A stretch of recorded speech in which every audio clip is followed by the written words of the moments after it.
Alright guys, and welcome to today's video. We're going to be talking about DNA testing, specifically going through my DNA test reports, which I had done a while ago. It was a few months ago now, but I'm finally getting around to doing it. I had 3 test reports come back to me. It was the nutrient core report, the athlete report, and the methylation report. Now these are all pretty in-depth. They're about 50 pages each. So I'm going to go through the things which stood out to me the most, which was almost a surprise, and points which I feel as though you guys would benefit from the most as well. Okay, special thank you to Pippa Campbell, who organized this test and actually went through the results with me. We sat down together for almost 2 hours going through everything. So I will be summarizing it all for you today. So we'll start off with number 1, and that was in the athlete's report. And that was to do with the phosphocreatine system. And it says here for you, your potential to generate a lot of energy quickly is reduced. Okay. This may affect your ability to excel at high intensity activities that require short bursts of energy, such as sprinting or weightlifting. So that was quite interesting. My potential to generate a lot of energy quickly is reduced. Now that's not ideal, because I go to the gym to try and lift as heavy as possible. And if I am not able to do that, then I can't overload the muscles as much, and therefore I can't produce enough stress, or the required amount of stress, in order to get bigger. So I would just say it means that because you are putting your body through quite a lot and training really, really hard, you need to support this cycle, and that's with B12 particularly.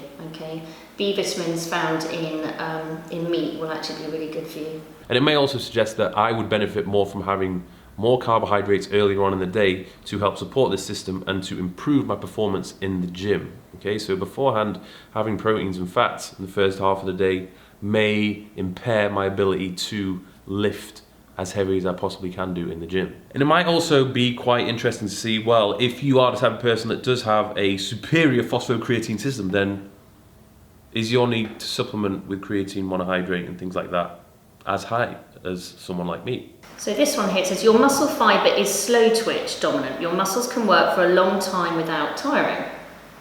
This is beneficial for endurance sports. You can increase the size of slow twitch muscle fibers and endurance capacity by regular aerobic training. However, your ability to develop fast twitch muscle fibers is limited by your genetic makeup. So that's quite interesting. Predominantly made up of slow twitch fibers. It's not really something I wanted to hear, but it is what it is, all right? It doesn't necessarily tell me what this ratio is, you know, how much more dominant am I in the slow twitch fibers, nor does it tell me the distribution of where these fibers lay within my body. Not much I can do about it, but I guess it's kind of interesting. And it's not necessarily held me back from putting on size, but it may, again, hold me back from being able to lift more weight in the gym. You actually are less sensitive to vitamin D, and you sort of don't absorb it very well. So we do need to get that into your diet. Things like mackerel, sardines, may want to even supplement as well, okay? And we'll see that later on, that you have 2 SNPs on your vitamin D receptor gene, so actually you really do need to. You just don't absorb it very well. Or even when I go in the sun. Yeah. So that was quite interesting. I have a poor sensitivity to vitamin D, which means my need is going to be a little bit higher. And even though I do spend quite a lot of time in the sun, especially when I go traveling and so on, that is not going to be enough to provide me with the vitamin D which I need. So, I mean, it's interesting you talk about going in the sun, because I do a lot of blood tests for my metabolic balance program, and I see a lot of people that have just come back from the summer holiday and their vitamin D is really low. So I think there are a lot of people that just don't absorb vitamin D very well, and I would say if anyone's going to supplement, that's the one thing to go for. So the next point, which is relating to vitamin D3 in particular, is that supplementing with vitamin D3 on its own is not necessarily going to be good enough. Actually could be potentially doing you more harm than good. Actually, I don't recommend vitamin D on its own. There's a supplement that I really like called Vitamin D3 Complete. It's by a company called Allergy Research. I give details at the end.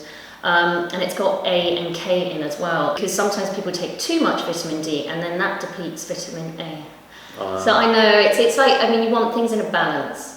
And people generally don't know that, so sometimes then they can overdose on the vitamin D. I'd say get it tested.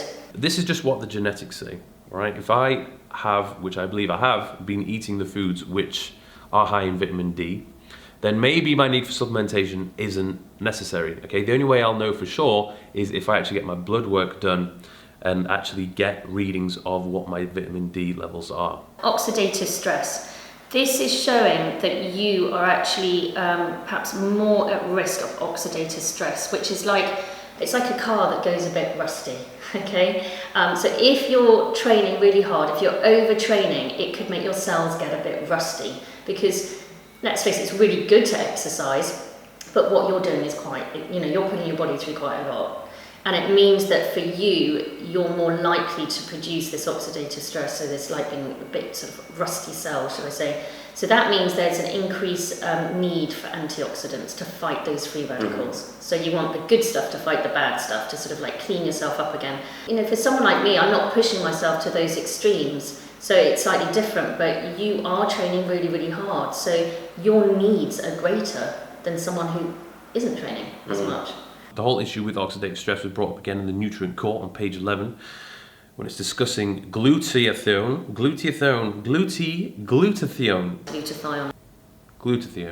So there's a gene that you've got here that's supposed to produce this master hormone that is missing.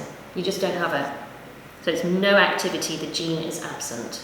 So you definitely need antioxidant-rich foods as well, okay, to optimize glutathione levels, to mop up all those free radicals. This next point, talking about sleep, suggests that I am a night owl. And honestly, that really does not come as a surprise.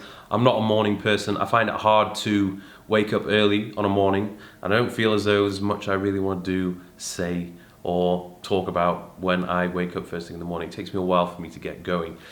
Every time I've tried to train in the morning, it doesn't feel like I'm performing at my best. It feels like it takes me 15 minutes to actually, wake up a little bit.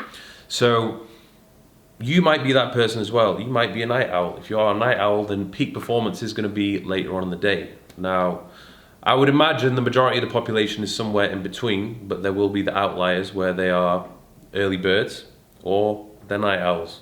Now, you can train yourself to be in a different pattern, but for you, perhaps it works for you and you don't need to change that. But say, for example, you've got somebody that wants to train really hard. They have an office job. They have a 9 till 5 job. So they can't sleep in until 10 o'clock. So they are going to have to train themselves to have a slightly different body clock. I'm sure if my only training window was first thing in the morning, I would just have to learn to go to bed earlier, force myself to go to sleep earlier, and just get my body used to waking up early in the morning. So you have an increased sensitivity to serotonin, that's your feel-good, happy hormone, which can cause digestive irritation and stomach upset and increase anxiety, agitation and restlessness, which can be detrimental to performance. So this is an interesting point because a lot of people suffer with digestive issues, and it can be for many reasons. But serotonin, which our feel-good hormone, actually resides in the gut. So if you're irritating that hormone, you can get then stomach problems. Serotonin comes from tryptophan containing foods. So you've got a sort of pathway with some tryptophan, 5-HTP, then that makes serotonin, and then serotonin then goes to melatonin. So there's this sort of neurotransmitter sort of pathways.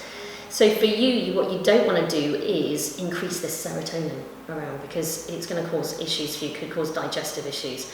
So tryptophan foods, things like turkey and almonds. So this apparent sensitivity to serotonin could explain why sometimes I might randomly just get irritated, anxious, or may potentially have an upset stomach. It could be other reasons, of course, but it may be the case that my sensitivity to serotonin is high, and therefore I need to reduce or at least moderate my intake of foods such as dairy, turkey, and almonds. So this is vitamin A, and it shows that you're not able to convert vitamin A to from beta carotene to retinol. So this is actually a really important one for you to eat certain things like, again, it's found in liver, oily fish as well.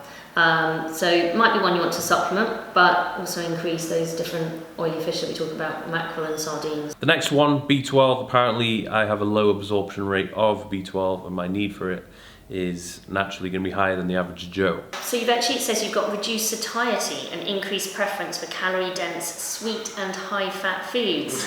Yeah? This makes quite a lot of sense because I feel as though I do have a ravenous appetite and I am constantly hungry. I have no issues when it comes to eating, so that's something which I just need to take more control of. I need to be disciplined with. Other people might not have that issue, and it might explain why some people just struggle to eat, or they struggle just to, you know, get food down them. They just generally don't find themselves hungry. Those are your genes, unfortunately, but what you can do about it is by eating a good diet, avoiding those things, by having protein at each meal, which helps balance blood sugars. So if your blood sugars drop, so if you had a bit of a carby breakfast, I know you don't, but somebody who had a bowl of porridge, oats for breakfast, no, there's no protein there, there's hardly any protein, certainly not high biological value protein. So their blood sugars, they could spike their blood sugars, they could come crashing down mid-morning, and these sort of people are just going to want to binge again mid-morning because they're just going to need food. So that's where eating a balanced diet, eating protein at each meal, you're helping yourself there. So there we have it. They're the main things which kind of stood out to me from that report. There was a lot of other interesting information there, but we would have literally been here all day if we went through the entire report itself. But it just goes to show that everyone's genes are different. So their need for supplementation is going to vary. When people ask me, well, you know, Mike, what supplements should I take?